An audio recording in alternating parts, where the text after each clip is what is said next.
पापा एक बंदे को बहुत टाइम से कमेंट आ रहा है कि और वो ये बोल रहा है कि उसको बजट में पीसी बिल्ड करना है जिसमें वो 1080p रेजोल्यूशन में हाई सेटिंग्स पर गेम खेल सके लगभग। कर लेते हैं, क्या दिक्कत है? हाँ तो उसे बोल देना कि Ryzen 5 5500 के साथ में कर ले, मस्त रहेगा। इंटेल में क्या दिक्कत है भाई? इंटेल AMD बेस्ट रहता है। इंटेल की पावर मालूम नहीं। नहीं ठीक है, दोनों का कंसेप्ट अलग अलग है, इसको हम लोग दोनों की तरफ देख सकते हैं, ठीक है ना। एक्चुअली बहुत लोगों का सवाल ये हो रहा है कि आज के रेट में अगर देखा जाए तो प्राइसेस बहुत ज्यादा हाई पर रखा है, ठीक ना। इस वीडियो को हम लोग ये देख लेते हैं कि अभी जो प्राइस है उसमें कम से कम लोवेस्ट प्राइस में अगर हम बिल्ड करना चाहें, एक गेमिंग पीसी बिल्ड करना चाहें जिसमें 1080p की गेमिंग हो सके, नॉर्मल गेमिंग हो सके या फिर वीडियो एडिटिंग हो सके, तो AMD के साइड से कौन सा पीसी बिल्ड हो सकता है और इंटेल के साइड से कौन सा पीसी बिल्ड हो सकता है, ताकि सभी को एक प्रॉपर फिगर मिल जाए कि आज के रेट में अगर हम ये पीसी बिल्ड करते हैं तो एक्यूरेट जो आज का प्राइस चल रहा है वो हम लोग रखते हैं, ठीक है। और वहीं पर हम ये भी रखते हैं कि आज के 1 साल पहले का जो एक्चुअल प्राइस हुआ करता था हमेशा वो क्या चल रहा है, पहले के प्राइस से अब कितना ज्यादा हमको देना पड़ रहा है। अगर हम 10,000 के अंदर प्रोसेसर पर बहुत ज्यादा ओल्ड में भी नहीं जाएंगे, ठीक है ना, बहुत सस्ता भी ना बने, क्योंकि हमें 1080p का अच्छे से गेमिंग भी करना है, हाई क्वालिटी में चले करना है, ठीक है ना। तो क्वालिटी में भी चलते हैं, थोड़ा क्वालिटी मेंटेन करते हैं और बजट को भी अपना कम से कम बजट रखते हैं। तो उस कंडीशन के अंदर अगर हम 10,000 के अंदर अगर प्रोसेसर अगर रखें Ryzen 5 5500 उससे तो बेस्ट कुछ होगा AMD की तरफ में अच्छा प्रोसेसर, अगर इंटेल की तरफ जाते हैं तो क्या हो सकता है? i3 का 12th जनरेशन, i3 का 12th जनरेशन। यहाँ पर अगर देखोगे टेक्निकली अगर हम स्पेसिफिकेशन की तरफ जाते हैं तो जो Ryzen 5 का 5500 है ये तुम्हारा 6 कोर 12 थ्रेड्स बनता है। i3 का अगर 12100 देखते हो तो ये 4 कोर 8 थ्रेड्स बनता है। तो यहाँ पर ये मैचिंग नहीं हो पाएगा। अगर मैचिंग करने के लिए अगर हम यहाँ पर इंटेल का i5 12th जनरेशन लेते हैं, 12400F लेते हैं, तो ये 6 कोर 12 थ्रेड्स हो जाएगा। यहाँ पर कोर्स एंड थ्रेड्स तो मैच कर जाएंगे लेकिन प्राइस बहुत ज्यादा हाई कर जाएगा, क्योंकि इंटेल अभी बहुत ही हाई प्राइस हो रहा है, लेकिन हमको प्राइस में मैनेज करना है। कितना डिफरेंसेस आएगा अगर देखें यहाँ पर इंटेल में अगर हम लेते हैं, चूंकि प्राइस को ध्यान देना है, तो इंटेल i5 का 12th जनरेशन नहीं i3 लेते हैं ना, उसका प्राइस बहुत ज्यादा महंगा हो जाएगा। i5 का 12th जनरेशन कितने का हुआ? अभी 15,000 रुपए से ऊपर भाग रहा है अभी के टाइम पे ना, अभी के टाइम में। तो अभी देख लेते हैं i3 का 100F की बात कर लेते हैं इंटेल की तरफ, ठीक है।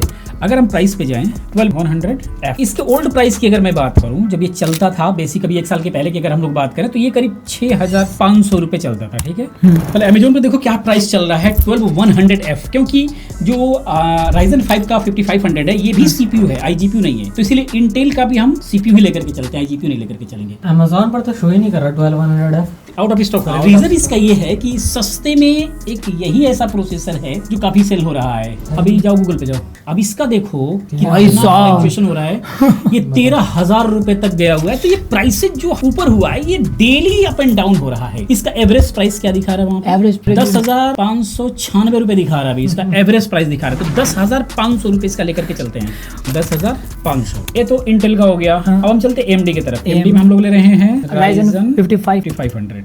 इसके ओल्ड प्राइस की बात करें तो ये भी 6,500 रुपए का ही मिल रहा था। अभी न्यू प्राइस इसको सर्च मारिए, एक्यूरेट प्राइस हम लोग देंगे कि एक टोटल ओवरऑल बजट कितने का ये बनेगा। 8,699 यानी कि 8,700 रुपए, कम बजट के अंदर काफी बेहतर परफॉर्मेंस प्रोसेसर वाइज। अब मदरबोर्ड पे चलते हैं। 12th जनरेशन के लिए H610 6,000 में भी है, तो हम 6,000 ले लेते हैं, ठीक है। ये पहले भी 6,000 का ही था, तो इसके अंदर कुछ ऐसा। अब चलते हैं AMD की तरफ। AMD के अंदर क्या है कि इस सीरीज को चलाने के लिए हमारा A520 भी चलेगा, B450 भी चलेगा, B550 भी चलेगा। 3 चिपसेट चलेंगे, 2-3 चिपसेट इसके अंदर भी चलते हैं, लेकिन हमें चूंकि बजट के अंदर रहना है, हम एक चीप एंड बेस्ट में लेकर के चलते हैं B450। तो देखो क्या प्राइसेस चल रहा है दोस्तों, एक्चुअल फिगर मिलेगा आपकी कितना प्राइस ओवरऑल बढ़ा हुआ है आज के डेट में, वो देखते हैं। तो इसको भी हम 6,000 ही लेकर के चलते हैं, कई बार 6,000 के नीचे भी आ जाता है। B450 का जो ये वाईफाई वाला मॉडल है उसको लेने से बेहतर होगा कि B550M ले लोगे अगर, तो 10,000 रुपए के आसपास में मिल जाएगा। चूंकि बजट हमारा कम है, उसके बारे में बाद में बात करते हैं। तो ये 6,000 रुपए हम लेकर के चलते हैं। पहले भी इतना ही का मिलता था, अभी भी इतना ही का मिल रहा है, दोनों को। ये प्राइस थोड़ा सा 100-200 ऊपर नीचे होता रहता है, तो ये टाइम वाइज डिपेंड करता है, तो आप उस पर उतना ध्यान ना दें। अब चलते हैं अगला रैम। हम 8 GB पे चलते हैं। अभी जो प्राइस हम देंगे उसमें एक और स्टिक मिला लेगा, किसी को करना होगा तो कम से कम हम इसको चलाने की कोशिश करते हैं, ठीक ना। तो इन दोनों के अंदर ही DDR4 लगेंगे 8 GB। इसमें दोस्तों एक्चुअली क्या है कि ये जो कोर्सर वेगन्स का LPX 8GB जो है 3200 मेगाहर्ट्ज, ये पहले 1800 रुपए की मिलती थी। प्राइस कभी बढ़ता भी था, 1900-2000 रुपए की हो जाती थी। अभी प्राइस इसका करंट 7140 रुपए दिखा रहा है। तो ये हिट सिंपल, ये अच्छी है। लेकिन इसके जगह क्रूशियल अगर हम लोग लगाते हैं, नीचे आओ, क्रूशियल की 8GB 3200 मेगाहर्ट्ज लगाते हैं तो ये हमेशा 1500-1600 रुपए की मिलती थी, ओल्ड प्राइस इसका। तो हम क्रूशियल को लेकर के चलते हैं, तो अभी इसका प्राइस क्या चल रहा है, 6500 रुपए लेकर के चलते हैं, ठीक है, लेटेस्ट प्राइस। ओल्ड प्राइस में ये 1600 रुपीज की मिलती थी। अगर आप इसको डबल करना होगा तो 6500 की ऑलरेडी ये 13000 रुपए का पहुंच जाएगा। दो स्टिक लगाने पर भी बेहतरीन जाकर के परफॉर्मेंस आता है। ऑफलाइन आप ट्राई करना जरूर, यहाँ पर ऑनलाइन अमेजोन वगैरह पर आप देख सकते हो, लेकिन ऑफलाइन भी ट्राई करना। किसी के पास स्टॉक होता है तो सस्ते में दे देता है। अब यहाँ पर भी हम लोग AMD के लिए भी हम यही देखते हैं, DDR4 का 8GB प्राइस सेम ही रहेगा, 1600 पहले था, अभी जो है 6500 अब। SSD देखते हैं, 256GB तो कंपल्सरी है। 256GB सिर्फ प्ले करने के लिए, बेसिक वर्क करने के लिए। लेकिन अगर गेम्स वगैरह अगर आप चलाते हो तो आप उसमें 128GB तो कतई मत लगाना, उसके अंदर विंडोज 11 ही चलाने में दिक्कत होने लग जाएगी। कम से कम 256GB तो चाहिए ही चाहिए। तो 256GB के ऑप्शन में आज क्या मिल रहा है वो देखो। WD ग्रीन इस समय मिल सकती है आपको। तो इसका ओल्ड प्राइस की बात करें तो इसका प्राइस 250GB का 1800 रुपए में, सेल के दौरान हमने 1600 या 1700 का लिया था और 1800 रुपए के आसपास ये रही भी है। तो ओल्ड प्राइस 1800 रखते हैं और न्यू कितने का है, 5999। अब हम बात करते हैं GPU की, क्योंकि गेमिंग हमको करना है तो GPU करना है। हाँ वो तो मेन है। यहाँ पर दो रखते हैं। अगर हम 10,000 से कम के बजट के अगर अंदर हम लोग रखें तो एक हमने बहुत पहले जब नॉर्मल रेट था उस समय हमने RX 550 लिया था, वो भी पड़ा था 7000, ठीक है, नया तो फिरे वाला 7000 का पड़ा था। फिर हमने लिया था एनवीडिया की तरफ GTX 1050 Ti हमने लिया था, ये जेब्रोनिक्स का लिया था, नया लिया था, ये भी 7000 का पड़ा था। प्राइस दोनों का सेम रहेगा। आज के रेट में नया लेने जाओगे तो काफी महंगा हो जाएगा। आप यूज्ड मार्केट में देखोगे अगर तो 6 से 7000 रुपए के बीच में ये दोनों में से कोई सा भी आपको मिल सकता है, और कम से कम ये आपको लेना ही है, इससे नीचे आपको नहीं जाना है। यहाँ पर दोनों के अंदर भी जो है आपको हार्डवेयर एनकोडर डिकोडर का सपोर्ट मिल जाता है, इसीलिए रेंडरिंग में दोनों ही ठीक रहेंगे। लेकिन इन दोनों में से कोई सा भी मिल जाएगा, बेहतर रहेगा। हम 10,000 के नीचे की लेकर के चलते हैं। इन दोनों की अगर बात करें तो कौन सा बेहतर लेना होगा, GTX 1050 Ti लेना बेहतर होगा ना। ना मिले तो RX 550 कम से कम लेना ही पड़ेगा, मतलब सेकेंडरी ऑप्शन टाइप का। यूज्ड में हम यूज्ड की आज की बात करें तो 6500 रुपए यूज्ड में लेकर के चलते हैं। यही फिगर हम इसके लिए भी लेकर के चलते हैं। प्रोसेसर और मदरबोर्ड ये दो चीजें चेंज होनी है, बाकी सारी चीजें वही लगनी है। अब पावर सप्लाई की बात करते हैं। पावर सप्लाई में थोड़ा सा स्टेबल लेकर के चलते हैं। बहुत सस्ते लेंगे तो आप 500-700 रुपए में कतई कभी भी मत खरीदना। थोड़ी सी वोल्टेज ऊपर नीचे हो रहा है तो हमारा पीसी रिस्टार्ट मार जाता है या फिर एक ही जगह जाकर के रुक जाएगा। इसके लिए 500 वाट कम से कम। अब देखो 550 वाट की 80+ ब्राउन वाली पावर सप्लाई है कितने, कम से कम एंटी स्पोर्ट का FP वाला जो मॉडल है, ये वाला मॉडल FP 550B 80+ ब्राउन, ये आप ले सकते हो। मस्त मॉडल है, 3600 रुपए का प्राइस है और ये 3500-3600 चलता ही है। ये जबरदस्त है। ये अब कैबिनेट की बात करें। कैबिनेट में जो है हौकाल भी चाहिए, थोड़ा सा गेमिंग पीसी बिल्ड कर रहे हैं, गेमिंग का फील भी चाहिए, यानी कि RGB चाहिए। तो ऐसा एक हम लोग बहुत ही ज्यादा डाउन नहीं जा रहे हैं, ठीक है ना। जैसे ग्राफिक कार्ड में हम लोगों ने किया कंप्रोमाइज किए हैं, तो ये आपके ऊपर डिपेंड करता है। लेकिन हम लोग कंप्रोमाइज करके कम से कम कितने में बन सकता है ये हम लोग देख रहे हैं। ये पूरा जो लिस्ट में बना रहा हूँ, आप ये स्क्रीनशॉट में आपको दिखा दूंगा। कैबिनेट की बात करें तो कैबिनेट RGB में अगर लेते हैं, कम से कम बजट में लेते हैं, तो ये 2500 से 3500 रुपए के बीच में बहुत सारे ह्यूज मॉडल आपको दिखेंगे। एंटी स्पोर्ट में, जेब्रोनिक्स में, एंटेक में बहुत सारे मॉडल देखेंगे, जो कि आप देख सकते हो।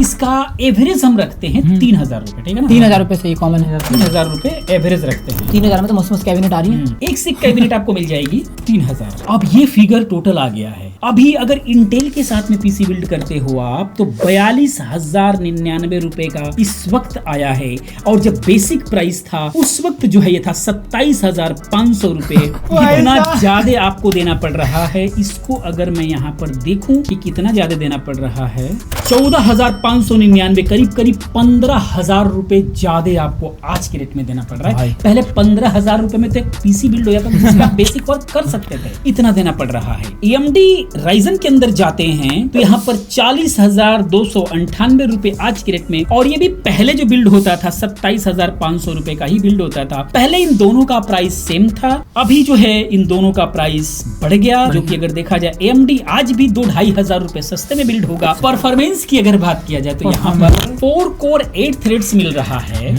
आपको इंटेल के अंदर, और AMD के अंदर 6 कोर 12 थ्रेड्स मिल रहा है। अब इसके अंदर क्या होगा कि गेमिंग्स में भी कोर का बेनिफिट्स मिलेगा देखने मिलेगा। के लिए, मल्टीटास्किंग करते हैं वहां पर भी कोर हाँ, का बेनिफिट्स मिलेगा थ्रेड्स के साथ में। मिलेगा, हाँ। अगर हम मल्टीटास्किंग करते तो करते ही हैं, एडिटिंग करते हैं तो वहां पर भी बहुत बड़ा बेनिफिट्स मिलेगा। तो यहाँ पर देखा जाए तो 2-2,500 रुपए 2,000 रुपए के आसपास AMD सस्ता बिल्ड हो रहा है, लेकिन परफॉर्मेंस हाई दे रहा है। हाई दे रहा है। ठीक है, तो कहने का मतलब आज के रेट में जब सस्ते की बात आती है तो हमेशा लोग AMD की तरफ जाते हैं और जाना उचित भी है। गेमिंग के लिए तो वैसे ही बेस्ट है, और परफॉर्मेंस कोर्स थ्रेड ज्यादा मिल रहे हैं तो परफॉर्मेंस तो बेटर ही जितने रहेगी। पैसे इसमें ज्यादा एक्स्ट्रा लग रहे हैं इस टाइम पे, उतने में तो RTX 3050 आ ही जाता।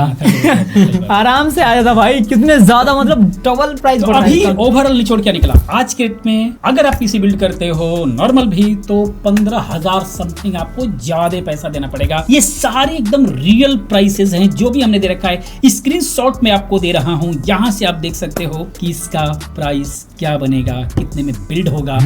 ये पूरा हमारा डिस्कशन कैसा लगा कमेंट में जरूर बताना, और ये जो टेक्निकल डिफरेंसेस है ये प्रैक्टिकल कितना है, इन दोनों पीसी को आप लोग बिल्ड करोगे, ठीक है, कंपटीशन करोगे तो अगली वीडियो में देखेंगे प्रैक्टिकली कौन आगे है, और AMD क्या? जीतेगा या इंटेल जीतेगा। दोनों को बिल्ड करेंगे और देखेंगे टेक्निकली AMD Ryzen आगे है, लेकिन प्रैक्टिकली क्या निकल कर एग्जैक्ट जो क्या आ रहा है वो हम लोग ऐसे ही देखेंगे। तो नेक्स्ट वीडियो में तैयार रहना, मजा आने वाला है, और हर वीडियो में ऐसे ही मजा आने वाला है। बने रहो चैनल के साथ में, एक से एक वीडियो हम लोग लेकर के आएंगे। सब्सक्राइब करते रहो, शेयर करते रहो।